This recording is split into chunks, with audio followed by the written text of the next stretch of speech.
Hey gents, this is Nightfall. I'm making a director's commentary over House Call. This video is kind of surrounding my identity around this channel, and I might as well talk about the ins and outs of this video.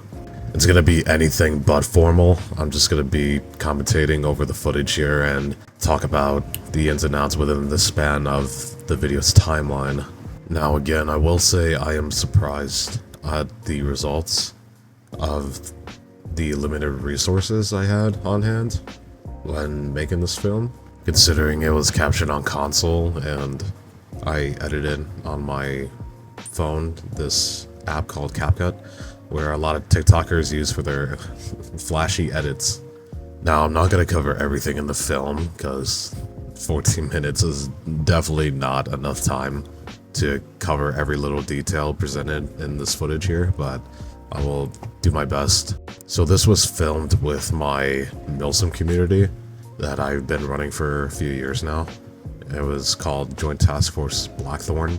It contains like a bunch of clans working together under one coalition name, with the task force name being sort of like the middleman of running joint operations between all multi-clan operations spanning from different countries and just a wide variety of different people, which is awesome to have. I just got some of the guys on from that clan, and you know, we were all close friends for a while now, so we were like still in the mod testing of the server, because mods just came out around this time for Arma Reforger console players. You know, we got all this cool stuff now, like let's make a quick cinematic and see how it goes, really. There wasn't really much of a plan going into this. It was just like some aspiration I've always wanted to do with Arma Reforger, or any Arma game for that matter, that I just wanted to make a film out of the game. I mean, it was better than a few years ago when I made GTA military videos, which are currently unlisted right now for my own personal reasons, but enough about that. We're gonna just break down what happened, pretty much the ins and outs of what occurred during the filming process. Now, it wasn't much of a storyline to this. It was very mediocre at most. It was just a very straightforward line of, you know, these tactical teams moving in on this stronghold, just moving in and sweeping, clearing the house, and RTBing from there. I just wanted to go with the private contractors, because the freedom, of course, with their weaponry, their gear, their tax systems, all that fun stuff, along with like not having to follow this adherence to specific gear assets, which we may or may not have on board for the server mods. And I like the freedom of just like using anything I want without having to worry about the backlash from people of not getting it accurate. So I went with the PMC aspect, which is actually gonna happen in my next film. I don't know if it will be released by the time this video is out, but it's called Blackout. It's also revolves around PMCs for the same reasons. A fun fact, actually, during the first person NVG shots where I edited in IR strobes, people thought it was a mod. It was not a mod. It was all edited in. I just like went into PixArt. It was a photo editing app, and I just grabbed a lens flare and cropped it out as a transparent JPEG and just had it flash back and forth on top of the helmet where the IR component is, and gave off that cool effect to look realistic, to the point where people were questioning whether if it was a mod or not. And I'm glad I achieved that realistic aspect to it. The whole film was quite a clusterfuck to film, honestly, because, you know, console doesn't really capture on high quality for obvious reasons, comparison to PCs, which wasn't an option. And that included its own flaws and a lot of errors in the footage that I couldn't fix in post, unfortunately. That would include one of many problems, including the pixel bleeds that happen during dark scenes. Now, I'm gonna go completely my bad on that one, because I should have like done some lighting adjustments with the use of the props in Arma Reforger. I was simply just being lazy, not gonna lie to you. There wasn't much effort in comparison of, like, if I knew this film was gonna blow up the way it did, I would have put a lot more attention to detail to all the shots being presented here. I'm still learning. I mean, I've never presented myself to be a professional for digital cinematography.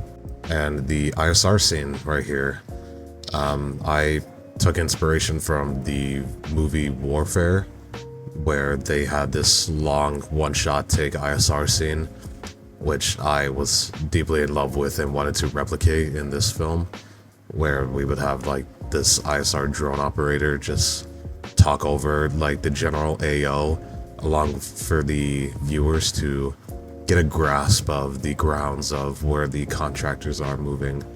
I mean, every shot you're seeing here was taken in Arma Vision. This was no mod whatsoever. This was no camera mod used. This was all just purely Arma Vision, which is the mechanic, kind of like the camera mode for in-game of Arma Reforger, which I'm sure everybody who's watching is aware of. Now, you're gonna notice when you watch the film that the AI is like looking very sporadically and aiming down sights, because at the time we didn't have a lot of mods, and there wouldn't be any mods to make them like disable their weapon controls or keep them to stand still at certain positions without like having the actors getting spotted on set, which was extremely fucking annoying, not gonna lie to you. It was a very much a big obstacle we had to conquer while filming everything, because again, all of the AI assets are all the Russian forces in the footage here, and all the contractors are real players, which would explain the jitterness or the fidgety movements, or where they're shaking, or where they're having weird animations being done as they're moving through this stronghold. And obviously, Reforger is a testing bed, so its movement systems aren't exactly made for smooth cinematic acting. Getting everyone to line up and move on cue and not accidentally bunny hopping into a doorway was very much easier said than done. We only had a few hours to plan and choreograph and record everything in one day. Of course, other than the B-rolls and the intro and the ISR scenes were made after we filmed with all the actors on set, there was no time for rehearsals and polished takes because everybody had a life, obviously. Not everybody had 6-7 hours to their day to get on and play. And a lot of it was, okay, go there, and oh, fucked up that shot, okay, come back, we gotta do it again, let's redo this, let's do that. It was controlled chaos, a clusterfuck to say the least, but somehow we got it done from the stubbornness we all had to finish it all.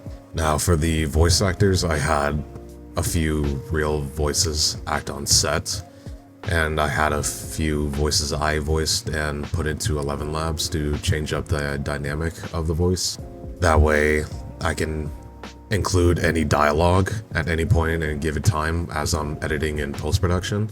I'd rather do that than have to get one voice actor involved and then have to wait like a few days to a week and then slow down the post-production. But I hope you guys don't see the film as invalid knowing that, but you know, it's still a good film. I mean, not a lot of people noticed in the comments section from what it looks like. As long as you can be confident and deliver your script lines, then, you know, people won't notice. Just don't make it obvious. Now, for the CQB scene, the iconic shots here, the goal of that was, well, let me slow down first. So, we had this IRL Marine guy who was kind of like an expertise with CQB, and I kind of gave that guy the freedom to like look around the house along with my British friend. His name is Gumman Edits. He also kind of like a fucking geek with CQB in itself. I showed them the house and the interior, and as I was like recording the sniper Overwatch scenes, I let them choreograph the one-shot take for the CQB shots taken in this footage here. I really wanted to deliver a one-shot take, that way the audience knows like what rooms are being cleared and where the contractors are moving, as well as feel like they're on the operation with the contractors themselves. It's better than the just cut like every few seconds. And it also shows that there was a significant amount of effort put into the choreographing of this footage, because again, there were real players. We had to actually take the time to coordinate our movements before we hit the record button. And I believe that's what made the film so iconic in the Arma community.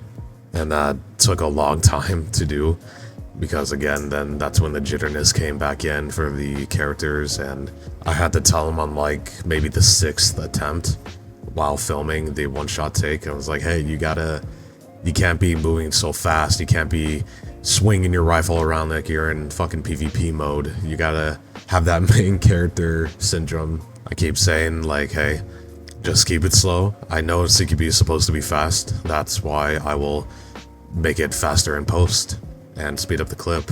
That way we don't have to be fucking rushing and running around to where the characters start getting in places where it shouldn't be. Fun fact, by the way, all the audio you are hearing is all put into post-production. None of the audio was from in-game whatsoever, because the actual raw footage includes my voice directing all of the actors on set. That way we can actually firmly communicate and not have to worry about being quiet while recording scenes. And it's a good thing and a bad thing. The reason why, the negative side is, okay, I gotta do custom SFX. It's gonna be higher production value, but it's gonna double the deadline to where I need to take more time to edit every single shot in this film, including the gunshots, the footsteps, the bodies dropping, the windows breaking, the doors opening. It's a lot. I feel as if that contributed to the success of this film. Although in production it was fucking hell. Like, I had to keep restarting my CapCut app because I put down so much effects and sorry, not effects, SFX, and the app would start crashing, and I was almost ready to just hang the project and just have it go fall into the bin, and I was just getting tired of it. But I'm glad I pulled through, because it was definitely worth it in the end.